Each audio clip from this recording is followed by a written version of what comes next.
로마서 9장 21절부터 26절까지의 말씀을 가지고 진로의 그릇, 긍휼의 그릇 이런 제목으로 같이 은혜를 나누도록 하겠습니다. 로마서 9장 21절부터 26절 21절부터 같이 합독합니다. 토기장이가 진흙 한 덩이로 하나는 귀 있을 그릇을 하나는 천 있을 그릇을 만들 권한이 없느냐. 만일 하나님이 그의 진노를 보이시고 그의 능력을 알게 하고자 하사 멸하기로 준비된 진노의 그릇을 오래 참으심으로 관용하시고 또한 영광 받기로 예비하신 바 긍휼의 그릇에 대하여 그 영광의 풍성함을 알게 하고자 하셨을지라도 무슨 말을 하리요. 이 그릇은 우리니 곧 유대인 중에서뿐 아니라 이방인 중에서도 부르신 자니라.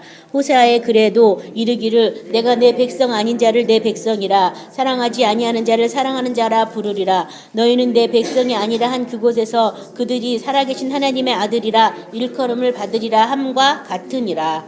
아멘. 21절에 보면 토기장이가 진흙 한 덩이로 하나는 귀 있을 그릇 하나는 천 있을 그릇을 만들 권한이 없느냐. 그래서 토기장이신 하나님 아버지를 말씀하시는데요. 이사야 64장 8절은 그러나 여호와여 이제 주는 우리의 아버지시니이다. 우리는 진흙이요 주는 토기장이시니 우리가 다 주의 손으로 지으신 것이니이다. 이 지은 받을 때 벌써 귀 있을 그릇과 천 있을 그릇으로 나눠서 지음 받았다라고 말씀하고요. 에레미야 18장 1절부터 6절 우리 다 찾아서 같이 합독해 보도록 하겠습니다. 에레미야 18장 1절부터 6절입니다.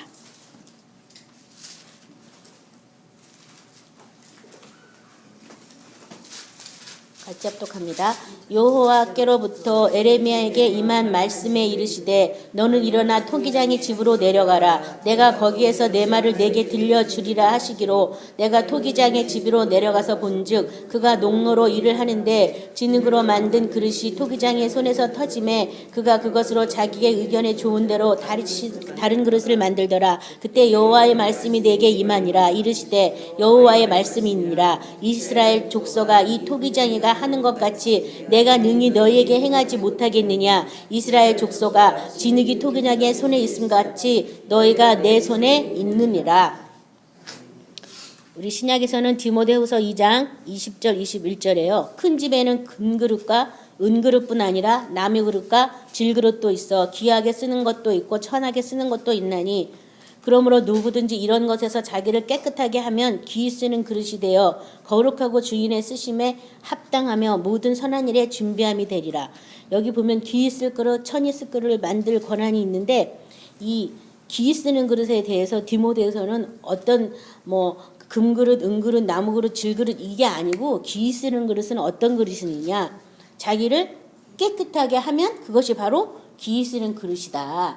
그릇 종류가 중요한 게 아니라 그 안에 내용물을 담을 수 있을 정도로 내가 깨끗하냐 안 깨끗하냐 그것이 중요하다. 그것이 바로 귀 쓰는 그릇과 천이 쓰는 그릇의 어떤 나누는 구분이라는 것을 지금 말씀하고 있거든요.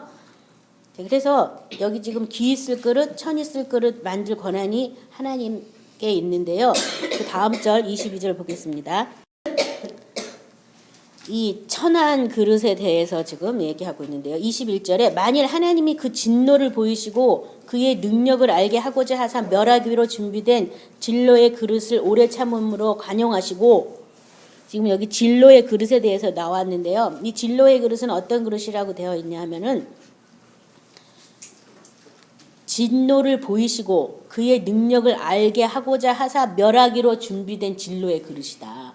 그렇지만 그 진로의 그릇에 대해서도 하나님이 어떻게 하냐고요? 오래 참으심으로 관용한다. 그러니까 지금 진로의 그릇인지 이 귀한 그릇, 긍휼의 그릇인지에 대한 구분이 지금 우리 눈에는 안 나타나지만 분명히 언젠가는 나타나는데요.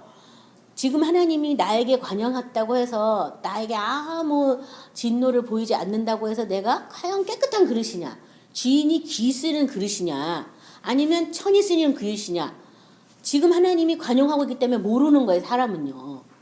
그래서 착각하는 거죠, 다들. 자기도 귀 쓰는 그릇인 줄 알고. 그런데 이 성경에 보면요, 잠언서 16장 4절에도요, 야훼께서 온갖 것을 그 쓰임에 적당하게 지으셨나니 악인도 악한 날에 적당하게 하시느니라. 악인도 악한 날까지 하나님을 가만 둬가지고 그 마지막 날에 하나님의 그 진노를 보이고 그 능력을 알게 하려고 참음으로 가만히 계시는 것뿐인데 그 날이 아직 안 왔다면 아직 모르는 것뿐이라는 거예요. 그러니까 이 세상에 하나님이 바라시는 그릇은 천한 그릇이 아니라 귀한 그릇으로 우리를 만들기를 바라시죠. 토기장이가 우리를 지금 빚으시는데 귀한 그릇으로 빚으시기 원하는데 그 귀한 그릇은 어떤 종류가 아니라 그 속이 깨끗하냐 안 깨끗하냐 이거라는 거예요. 베드로전서 2장 6절 8절에도요. 성경에 기록되었을 때 보라 내가 택한 보배로운 모퉁이 돌을 시원해 두노니 그를 믿는 자는 부끄러움을 당하지 아니하리라 하였으니 그러므로 믿는 너희에게는 보배이나 믿지 아니하는 자에게는 건축자들이 버린 그 돌이 모퉁이의 머릿돌이 되고 또한 부딪히는 돌과 걸려 넘어지게 하는 바위가 되었다 하였느니라. 그들이 말씀을 순종하지 아니함으로 넘어지나니 이는 그들을 이렇게 정하신 것이다. 그 말씀을 순종하지 않는 사람들은 다 예수님이라는 그 돌에 걸려 넘어지는데 그렇게 된 것도 하나님이 이미 그렇게 그 사람들을 그렇게 정했기 때문이다. 순종하지 않는 거. 내가 그 부류에 있지 않는 것에 대해서 감사하셔야 돼요. 순종하는 게 더 쉬워지는 그런 사람이 돼야지 순종하는 게 되게 어렵다면 이거 지금 그릇을 확 깨트려가지고 다시 만드는가 해야 될 판인 거죠. 그렇죠? 그래서 순종하는 게 즐겁고 기쁜 사람이 되고 순종 안 하면 불안하고 막 사는 것도 사는 것 같지 않은 그런 사람으로 하나님이 우리를 지금 긍휼의 그릇으로 지금 빚으시고 있어요. 근데 또 이런 그릇에 대해서도 얘기했지만 특별히 사도행전 9장 13, 16절에 바울의 예에는요. 바울은 특별한 그릇으로 하나님이 택하셨는데요. 13절부터 아나니아가 대답하여 하되 주여 이 사람에 대하여 내가 여러 사람에게 들었사온즉 그가 예루살렘에 주의 성도들에게 적지 않은 해를 끼쳤다 하더니 여기서도 주의 이름을 부르는 모든 사람을 결박할 권한을 대제사장에게서 받았나이다 하거늘 주께서 이르시되 가라 이 사람은 내 백성을 이방인과 임금들과 이스라엘 자손에게 전하기 위하여 택한 나의 그릇이라 그가 내 이름을 위하여 얼마나 고난을 받아야 할 것을 내가 그에게 보이리라 하시니. 바울의 그릇은 어떤 그릇이냐? 이방인과 임금들과 이스라엘 자손들에게 예수의 이름을 전하는 그런 특별히 택한 바른 그릇이다. 그래서 그 그릇의 역할을 하기 위해서 바울은 고난도 또 다 당해야 된다라고 지금 얘기하는 거죠. 그래서 하나님이 우리를 귀 쓰는 그릇으로 가다듬기 위해서 이방인에게 복음을 전하기 위해서도 고난을 받아야 되겠지만 이런 귀한 그릇도 쓰기 위해서 우리도 어떻게 돼요? 고난을 길을 동참해야 된다는 것을 깨달으시기 바랍니다. 자, 그래서 이 천한 그릇은 진노의 그릇이라면 귀한 그릇은 긍휼의 그릇이에요. 그래서 23절에 또한 영광 받기로 예비한 바 긍휼의 그릇에 대하여 그 영광의 풍성함을 알게 하고자 하셨을지라도 무슨 말을 하리오. 자, 이 긍휼의 그릇에 대해서 뭐라고 설명했냐 하면요. 영광 받기로 예비되어 있는 그릇이 바로 긍휼의 그릇이다. 이 긍휼의 그릇의 안에 담아 있는 내용은 뭐냐면 그 영광의 풍성함을 담는 그릇이다. 무슨 그릇이라고요? 영광의 풍성함을 담는 그릇이 바로 긍휼의 그릇이다. 그러니까 좀 전에 하나님의 진노를 보이시고 하나님의 능력을 알게 하는 그 그릇과 이 그릇의 차이는 엄청난 그릇이에요. 이것은 영광을 담는 그릇이다. 영광을 받기로 예비한 그릇이 바로 긍휼의 그릇이다. 그러면 왜 영광의 그릇이라고 안 하고 왜 긍휼의 그릇이라고 했을까? 우리 로마서 8장 29장 30절에도 보면요. 하나님이 미리 아신 자들을 또한 그의 아들의 형상을 본받게 하기 위하여 미리 정하셨으니 이는 그로 많은 형제 중에 맏아들이 되게 하려 하심이라. 또 미리 정하신 그들을 또한 부르시고 부르신 이들을 또한 의롭다 하시고 의롭다 하신 그들을 또한 영화롭게 하셨느니라. 그래서 하나님께서 이 영광의 그릇, 이 영광을 받기로 예비한 이 긍휼의 그릇을 어떤 사람이 긍휼의 그릇이냐 여기 보니까 맏아들의 형상을 본받는 사람이 바로 긍휼의 그릇이다. 예배소서 3장 16절 그의 영광의 풍성함을 따라 그의 성령으로 말미암아 너희 속사람을 능력으로 강건하게 하시며 바울이 했던 유명한 예배소서 기도죠. 영광의 풍성함을 따라 성령으로 말미암아 우리의 속사람을 능력으로 강건하게 해달라. 그러니까 우리 영이 영광의 풍성을 따라 능력으로 강건하게 해달라 이런 성경 말씀도 있고요. 로마서 8장 17절부터 21절 우리 찾아서 같이 합독하겠습니다. 로마서 8장 17절부터 21절입니다.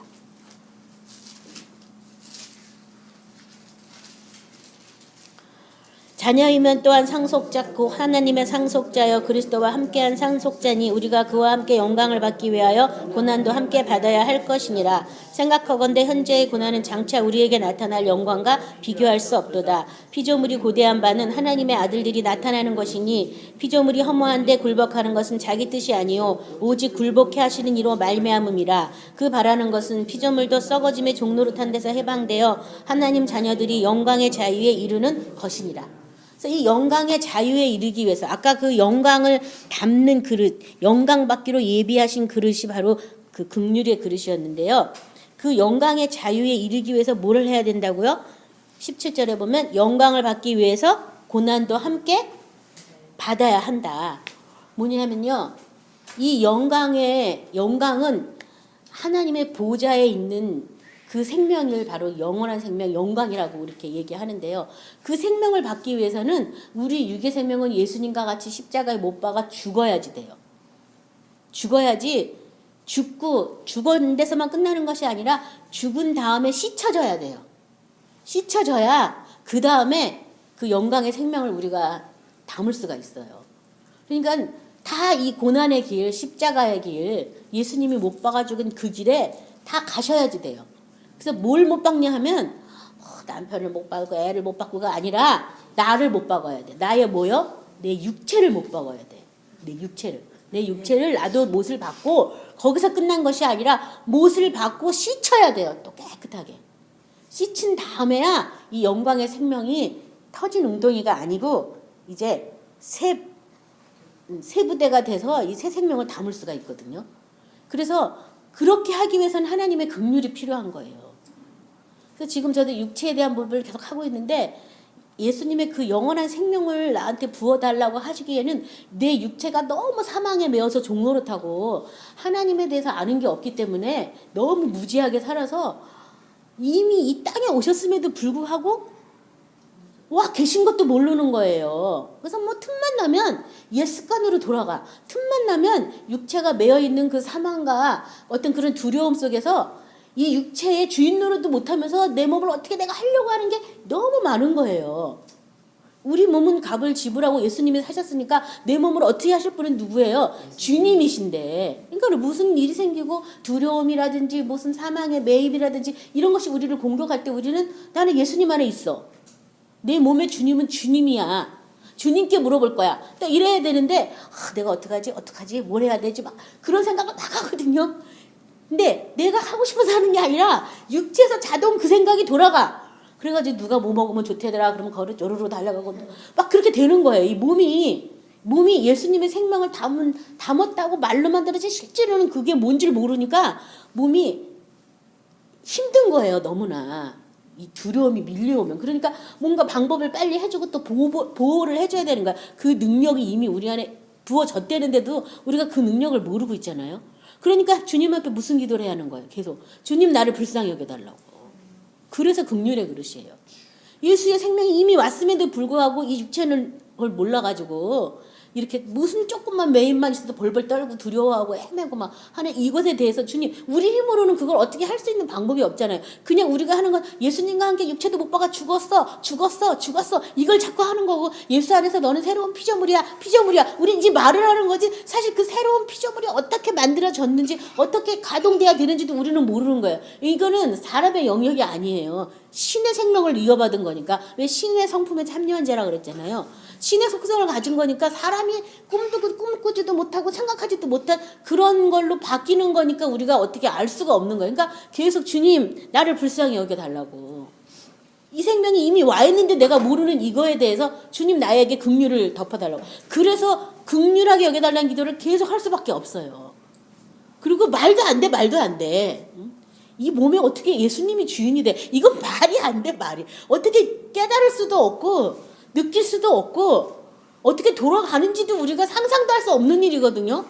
근데 성경에서는 그렇게 됐다니까. 그걸 우리가 믿어야 되고 또 그런 삶을 살아야 되니까 주님 이게 뭡니까? 주님 알려주십시오. 주님 부활 내 부활. 이 다음에 죽어서 되는 게 아니라 제가 이 문제 가지고도 많이 기도를 많이 했는데요. 한 번은 응답을 받은 적이 있어요. 그게 뭐냐면 예수님께서 이 마태복음에 나왔던 얘기인데요. 예수님께서 내가 귀신을 쫓아내는 것이면 이미 하늘나라가 너희에게 임했다고. 그러니까 언제부터 하늘나라가 임했냐면 예수의 이름으로 예수님이 귀신을 쫓아낼 때부터. 그게 언제부터요? 예수님이 부활하신 때부터도 아니에요. 사탄을 이기고 성령에게 시험을 당하시고 성령에 이끌려서 광야로 나가서 시험을 당하시고 사탄을 물리치고 그 다음에 천국 복음을 전파한 그때부터 사탄은 쫓겨나가고 하늘나라가 임했다라고. 그러니까 이미 하늘나라는 그때부터 임하여 있는 거고 우리 안에서도 예수 이름으로 우리가 귀신을 쫓아낸다면 우리 안에서도 이미 임하여 있는데 하늘나라가 임하였음에도 불구하고 하늘나라를 우리가 누리지 못하는 그런 관계 안에 우리가 지금 이제 이상한 일을 지금 많이 당하고 있잖아요. 그러니까 주님 앞에 계속 나가서 뭘 해야 되냐면 긍휼히 여겨달라고. 그래서 우리가 주기도문 할 때도 하늘의 뜻이 이루어진 것처럼 땅에서도 이루어 달라고. 하나님 아버지 이 나라에 임하여 달라고. 그 기도를 그렇게 하라는 거 아니에요. 우리가 하늘 나라의 시민권을 두고 하늘 나라가 임하였음에도 불구하고 그 나라가 아직 현실화되지 않은 부분에 대해서 계속 그 나라가 임하시라고. 하늘의 뜻이 이루어진 게 이 땅에도 임하여 달라고. 그거를 기도하려다 보니까 내 몸이 너무 더러운 거예요. 내 몸이 너무 악에게 쉽게 반응을 보이고 예수의 생명보다는 사탄에게 더 빠른 반응을 보이는 거야. 그러니까 어떻게 해야 되냐면 계속 씻어야 되고 그래야 되니까 계속 예수의 피가 필요하고 그러니까 계속 나를 불쌍히 여겨달라고. 긍휼을 덮어달라고. 그래서 이 영광을 받기로 예비하신 그릇이 그래서 긍휼의 그릇이에요. 주님을 알면 알수록 그 생명의 빛을 알면 알수록 주여 나를 불쌍히 여겨 주옵소서. 우리 이사야서에서 이사야가 천사들을 만나기만 해도 화로 다 망하였다. 내 입은 부정하다고. 내 입술로 막 하나님 찬양했다 원망했다 별소리 다 했으니까 당연히 그 말 나오는 거 아니에요? 그 입술만 가지고도 막 그랬는데 주님이 우리 안에 아예 확 들었다는데 우리가 어떻게 들었습니까? 들어온 거 믿습니다. 어떻게 우리가 이렇게 할 수 있냐고요. 진짜 화로 다 망했다. 나 어떻게 하면 좋을까 이래야 되는 거 아니에요? 근데 그런 느낌이 우리가 없는 그것에 대해서 주님 나에게 긍휼을 베풀어 달라고. 주님 날 불쌍히 여겨달라고. 그리고 예수님의 생명이 내 안에 더 많이 계속 부어진 그것을 내가 알도록 나를 어떻게 해요? 씻어달라고. 그래서 그게 바로 긍휼의 그릇이에요. 그래서 이 피조물이 이 썩어짐의 종로 허무한 데 굴복하는 것은 그것은 하나님의 자기 뜻이 아니다. 굴복해 하시는 이로 말미암는다. 그래서 한계를 느끼는 거죠. 이 고난을 받는다는 게 육체의 그런 어떤 한계들을 우리가 느끼는 거예요. 더 이상은 우리 힘으로 육체를 다스릴 수도 없고 육체의 주인 노릇도 할 수 없는 그런 한계들을 다 느낄 때 예수님 앞에 다 손들고 나와서 나 이제 못하겠습니다. 주님 도와주십시오. 막 이렇게 하는 거잖아요. 그렇죠? 근데 그 꼭 병들어서만 그럴 것이 아니라 믿음으로 먼저 기도하면서 조그만 질병이라도 가지고 나가서 주님 말씀이 이런데 주님이 내 몸의 주인이신데 주님 이게 뭡니까? 아직도 내 몸에 사탄이 주인 노릇하니 이게 무슨 말입니까? 막 이러면서 기도하시면서 쫓아내시고 씻고 또 하나님의 생명이 우리 안에 왕노릇하기까지 계속 긍휼을 구해야 되는 거죠. 더 나아가서 하나님 자녀들이 영광의 자유에 이르는 이것이 바로 긍휼의 그릇이에요. 그래서 저희 교회에서 발행하는 신앙계에 이번 4월호에 목사님이 쓰신 글들이 있는데요. 외국 목사님 쓰신 글인데요. 그 목사님이 전립선 암이 걸리셨는데 자기는 그 암이 걸렸을 때 이 암이 어디서 왔느냐 왜 걸렸느냐 이런 걸 전혀 생각한 적도 없고 분석한 적도 없고 아프단 말을 한 번도 한 적도 없고 자기는 오로지 부활하신 예수님만 집중하고 예수님만 찬양하는 일만 했더래요. 3년을 알았어요. 그래서 나중에는 시체처럼 됐어요. 그래서 이 사람은 하도 병원도 안 가고 그럼에도 불구하고 맨날 집회를 하고 하니까 누가 의사를 보내줘가지고 상태를 좀 진단해라 막 그랬더니 의사가 자기는 말기암 환자들만 계속 이렇게 해서 아는데 당신은 보니까 우리 병원에 있는 말기암 환자보다 더 쇠약합니다. 당신이 2주 후에 죽을 겁니다. 딱 그런 거예요. 이 사람이 그 고통 때문에 이 암이 퍼져가지고 뼈까지 전이 됐는데 그 고통 때문에 막 혼절한 적도 있고 막 그런데 자기는 한 번도 이 병이 왜 걸렸을까? 이런 걸 생각한 적도 없고 오로지 누구만 봤냐면 부활하신 예수님만 보고 아프단 말도 전혀 안 하고 그러니까는 어떻게 뼈까지 전이 됐는데 아픈 말도 안 했느냐고. 그런데도 이 사람은 계속 그 의사랑 대화할 때 이미 예수님이 부활하셨습니다. 예수님이 채찍으로 난 나았습니다. 이런 얘기를 하니까 당신은 믿음으로 당신을 기만하는 거예요. 의사가 계속 그런 거예요. 그래도 이 사람은 계속 그 말만 하고 자기 마음속에는 항상 찬양이 있었대요. 그러고서 이제 어떤 청년집 어느 예배에 또 인도를 갔더니 목사님이 하더니 다 죽어가는 사람이 오니까 말씀을 안 증거해도 된다고, 그냥 조금 쉬셔도 된다니까 아니라고, 나는 괜찮다고, 난 다 고침받았다고 이러고 또 나가서 말씀을 증거하게 됐는데, 이 목사님이 너무 위태위태하니까 청년들 보러 다 나오라 그래가지고 이 목사님을 기도해 주라 그랬대요. 그 청년들이 기도하는 그 순간 하늘이 딱 열리고 부활의 권능이 자기한테 딱 임해서 순간 병이 다 고침받았대요. 그래서 막 뛰어다니고 막 하면서 복음을 증거했다고. 참 그런 목사님들의 간증이 나올 때 참 큰 위로를 받고 용기를 받고 도전을 받아요. 이렇게 말씀대로 행하시는 목사님이 이 지구상에 있으시구나, 있긴 있으시구나, 너무 반갑다 막 이러면서 용기를 얻는데요. 그분이 한 얘기는 부활하신 예수님만 쳐다봤다. 내 안에는 찬양밖에 없었다. 나는 내가 이 병에 가서 죽을 것이라는 생각을 한 번도 한 적도 없고, 이 병이 왜 왔냐, 뭐 때문에 왔냐 연구한 적도 없고, 그 병에 대해서 왜 아픈지 아프다고 말한 적도 없다라는 거예요. 근데 그분이 능력이 없는 분이냐 하면 그분이 능력이 많으신 분이에요. 사람들 막 병도 고치면 낫고 막 귀신도 막 나가고 막 하시는 분인데도 불구하고 하나님의 그런 어떤 다루심으로 그 부활의 권능을 맛보기 위해서는 그 사망을 그분은 그런 식으로 또 크게 쓰실 분이니까 그렇게 통과하셨더라고요. 그래서 참 제가 그걸 간증을 들으면서 제가 은혜를 받았는데요. 하나님의 뜻을 확실히 안다면 이 썩어짐의 종로로 타는 게 하나님의 뜻이 아니다. 오히려 여기서 해방돼서 그 영광의 자유에 이르는 그것이 바로 하나님의 뜻이다.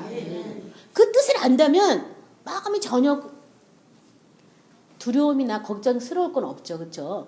우리 몸에 예수님이 친히 구주가 되신다고 하셨는데, 친히 되시는 그분이 지금 이렇게 뭔가 이렇게 내가 상한 상황을 보고 있으시다면 그분께 맡기고 그분이 이렇게 하라는 대로, 내 믿음이 아직 어려서도 빨리 병원 가서 치료받아라. 그럼 또 병원 가서 치료받고, 아니야 너는 연단 중이었어, 너는 기도를 더 해라. 그러면 또 기도하면 되는 거잖아요. 그렇죠?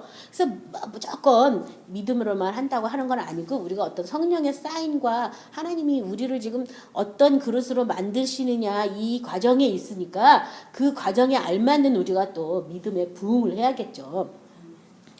아무튼 하나님의 뜻은 그 영광을 받기 위해서 우리가 예수님이 가신 그 길대로 고난받는 것도 하나님의 뜻이다. 그렇지만 그 현재의 고난은 장차 우리가 받을 그 영광하고는 좋게 비교할 수도 없는 것이다. 그래서 더 나은 생명을 주려고 예수님과 함께 못 박아 죽으라는 건데, 더 나은 생명이 오는 건데 그걸 모르니까 그렇게 안 죽으려고 우리가 발버둥 친다니까요. 자, 그래서 이 그릇에 대해서 24절에 이 그릇은 우리니, 이 그릇이 아까 뭐냐면 긍휼의 그릇, 그 영광의 부요함을 알게 하는 그 그릇. 그 그릇은 우리니 곧 유대인 중에뿐 아니라 이방인에게서도 부르신 자니라. 로마서 3장 29절에 하나님은 다만 유대인의 하나님이시냐, 또한 이방인의 하나님은 아니시냐, 진실로 이방인의 하나님도 되시느니라. 로마서 8장 28절 우리가 알거니와 하나님을 사랑하는 자 곧 그의 뜻대로 부르심을 입은 자들에게는 모든 것이 협력하여 선을 이루시느니라. 그래서 여기 하나님을 사랑하는 자, 어떤 사람? 그의 뜻대로 부르심을 받은 사람. 진노의 그릇으로 하나님이 빚으시느냐, 긍휼의 그릇으로 빚으시느냐, 그것에 따라서 이 긍휼의 그릇으로 우리가 빚음을 받는다면 모든 것이 합력하여 선을 이룬다라고 말씀하고 있고요. 25절에 호세아의 글에도 이르기를 내가 내 백성 아닌 자를 내 백성이라, 사랑하지 아니하는 자를 사랑하는 자라 부르리라. 그래서 호세아 2장 23절 원문에는 내가 나를 위하여 그를 이 땅에 심고 긍휼히 여김을 받지 못하던 자를 긍휼히 여기며 내 백성이 아니었던 자에게 향하여 이르기를 너는 내 백성이라 하리니 그들은 이르기를 주는 내 하나님이라 하리라 하시니라. 그래서 이 긍휼, 하나님의 긍휼 때문에 하나님의 백성이 됐어요. 그래서 이 긍휼을 아는 거예요. 그래서 긍휼을 여기심을 받는 자가 복이 있다고. 또 긍휼을 여기지 않는, 긍휼은 오히려 심판을 이긴다라고 쓰여 있어요. 그래서 우리가 긍휼을 많이 입었으면 다른 사람에게도 긍휼을 많이 베풀 수가 있는 거죠. 그렇죠? 근데 내가 긍휼을 입지 못해 입은 걸 모르니까 다른 사람에 대해서도 긍휼이 아닌 심판과 정죄로 나간다는 거예요. 그래서 긍휼의 그릇으로 내가 지금 단정 받은 것을 깨달으시기 바랍니다. 베드로전서 2장 10절에도 너희가 전에는 백성이 아니더니 이제는 하나님의 백성이요 전에는 긍휼을 얻지 못하였더니 이제는 긍휼을 얻은 자니라. 긍휼을 얻은 자다 우리는. 26절 너희는 내 백성이 아니라 한 그곳에서 그들이 살아계신 하나님의 아들이라 일컬음을 받으리라 함과 같으니라. 그래서 살아계신 하나님의 아들이라는 일컬음을 우리가 받으셔야 되겠어요. 호세아 1장 10절에서 따온 말인데요. 그러나 이스라엘의 자손의 수가 바닷가의 모래와 같이 되어서 헤아릴 수도 없고 셀 수도 없을 것이며 전에 그들에게 이르기를 너희는 내 백성이 아니라 한 그곳에서 그들에게 이르기를 너희는 살아계신 하나님의 아들들이라 할 것이라. 그래서 우리를 살아계신 하나님의 아들로 하나님은 불러주기를 원하시고 또 다른 사람들도 그렇게 하나님 저 사람은 살아계신 하나님의 아들이야 이렇게 우리를 일컫게 하시기를 또 원하시고 계신데 내가 살아계신 하나님을 안 믿고 있는데 누가 그렇게 부르겠어요. 내가 안 믿는다면 이 다음에 가서 만날 하나님 죽어서 있는 그 하늘나라에 계신 하나님으로 알고 있다면 누가 나를 살아계신 하나님의 아들로 인정하겠고 내가 어떻게 살아계신 하나님의 아들이 되겠느냐고. 그렇죠? 이 다음 천국에서 하나님의 아들이지. 그게 아니라 지금 예수님이 온 그때부터 천국이 임하여 있으니까 지금 우리도 천국 생활을 하면서 지금 우리도 살아계신 하나님의 아들이 되어야 되겠습니다. 그래서 로마서 8장 14, 16절은 무릇 하나님의 인도함을 받는 사람은 곧 하나님의 아들이다. 뭐를 받는 사람이 하나님의 아들이에요? 뭘로? 하나님의 영으로 인도함을 받는 사람. 정확하게 하나님의 영으로 인도함을 받는 그 사람이 곧 하나님의 아들이라. 15절에 너희는 다시는 무서워하는 종의 영을 받지 아니하고 양자의 영을 받았으므로 우리가 아빠 아버지라고 부르짖느니라. 성령이 친히 우리 영과 더불어 우리가 하나님의 자녀인 것을 증언하시나니. 그래서 내가 하나님의 자녀가 되었다는 걸 누가 증언한다고요? 성령이 와서 증언한다. 그러니까 내가 하나님의 아들인 거 맞나? 잘 모르겠어. 하나님의 아들인데 나 왜 이렇게 살아야 돼? 막 이런 생각 들 때 누가 나에게 하나님의 아들이 됐다는 걸 말해준다고요? 성령이. 그러니까 사람한테 묻지 말고 어디 가서 배울 생각도 하지 말고 우리 아까 목사님이 뭐 새벽 2시 반까지 배웠다고요? 3시 반까지? 어디 가서 배울 생각도 하지 말고 어디 가서 그것을 하기를 생각하지도 말고 누구한테? 성령님께 내가 하나님의 자녀가 된 것에 대한 증거를 받으세요. 증거가 내 안에 있어야지 돼요. 마태복음 16장 15, 17절 다 아시는 말씀인데요. 이르시되 너희는 나를 누구라 하느냐? 시몬 베드로가 대답하여 이르시되 주는 그리스도의 살아계신 하나님의 아들이시니이다. 예수께서 대답하여 이르시되 바요나 시몬아 내가 복이 있도다. 이를 내게 한 이는 혈육이 아니요 하늘에 계신 내 아버지시니라. 그래서 우리가 예수님을 만나는데 누가 우리를 예수님 앞으로 데려가냐면 넓게는 하나님 아버지예요. 그래서 아무라도 아버지께서 내게 이끌지 않으면 내게 올 자가 없고 오는 그 자를 내가 마지막 날에 다시 살릴 것이라고 얘기하셨는데 아버지께서 우리를 예수님한테 이끌지만 사실 그 아버지는 엄밀하게 말하면 성령이에요. 성령이 우리를 예수님 앞으로 이끌어서 예수님이 오신 일에 예수님의 영광을 그분은 나타내러 오셨어요. 우리 가운데 예수님의 영광을. 그래서 영광의 그릇이 돼야 되잖아요. 우리가 긍휼의 그릇이 돼야 되잖아요. 그 영광의 부유함이 뭔지 알아야 되잖아요. 그래서 예수의 영광에 대해서 증언하러 오셨어요. 성령은요. 그렇다면 이 예수님은 또 자기 안에 계신 아버지께로 우리를 또 인도하러 오신 분이에요. 그래서 예수님이 누구신지 하나님 아버지가 누구신지 누구를 통해서 처음 알게 되냐면 성령을 통해서 자꾸 알아가는 거예요. 그러니까 다른 사람한테 물어볼 것도 없고 다른 사람 걸 들을 것도 없고 내가 만나야죠. 그렇죠? 그래서 많은 사람들이 말씀 많이 들어요. 저도 말씀 많이 듣지만 말씀을 많이 듣는 것도 굉장히 중요해요. 듣지 못하면 뭘 구해야 될지도 모르니까. 듣는 것도 중요하지만 듣는 것보다 더 중요한 것은 그것을 삶 속에서 내가 얼마만큼 누리냐 안 누리냐 그거예요. 그래서 들은 걸 가지고 누리기 위해서는 기도하면서 깨달아 아는 것에 대해서 우리가 누릴 수가 있거든요. 그래서 예수님께서도 너희는 모르는 걸 예배하지만 나는 아는 걸 예배한다고. 참되게 예배하는 건 아버지를 아는 것만큼 예배할 수가 있어요. 그래서 알아야지 돼요. 모르니까 모르잖아요. 그렇죠? 그래서 알게 해달라고 기도 많이 하셔야 돼요. 내가 하나님의 자녀가 된 것 성령님 알게 해주십시오. 깨닫게 해주십시오. 그냥 자녀가 되었다. 난 자녀가 된 거야. 이렇게 앵무새처럼만 해봐야 자녀로서의 삶을 사는 건 아니잖아요. 그렇죠? 그래서 다른 성경 말씀에 말씀하고 있죠. 계시록 21장 5절부터 7절 우리 많이 읽으셨는데 다시 한번 읽어보도록 하겠습니다. 계시록 21장 5절부터 7절입니다. 보좌에 앉으신 이가 이르시되 보라 내가 만물을 새롭게 하노라 하시고 또 이르시되 이 말은 신실하고 참되니 기록하라 하시고 또 내게 말씀하시되 이루었도다 나는 알파와 오메가요 처음과 마지막이라 내가 생명수 샘물을 목마른 자에게 값없이 주리니 이기는 자는 이것을 상속으로 받으리라 나는 그의 하나님이 되고 그는 내 아들이 되리라. 자, 여기 하나님이 되고 아들이 된다는 얘기가 성경에 쓰여 있는데 어쩔 때 이렇게 된다고요? 이기는 자가 되었을 때. 이기는 자가 뭘 상속으로 받냐면 생명수 샘물을 상속으로 받아요. 아버지 안에 있는 그 영원한 생명을 내가 생명수로 마시게 될 때, 그 생명수로 내가 나의 참 생명으로 내가 알게 될 때, 그때 내가 이기는 자가 되고, 그때 내가 하나님의 아들이 되는 거지. 그냥 믿습니다. 난 아들이 됐습니다. 이렇게 말해갖고 되는 건 아니라는 거예요. 그럼 어떻게 해야 돼요? 이기는 자가 돼야겠죠. 이기는 자. 이기는 자.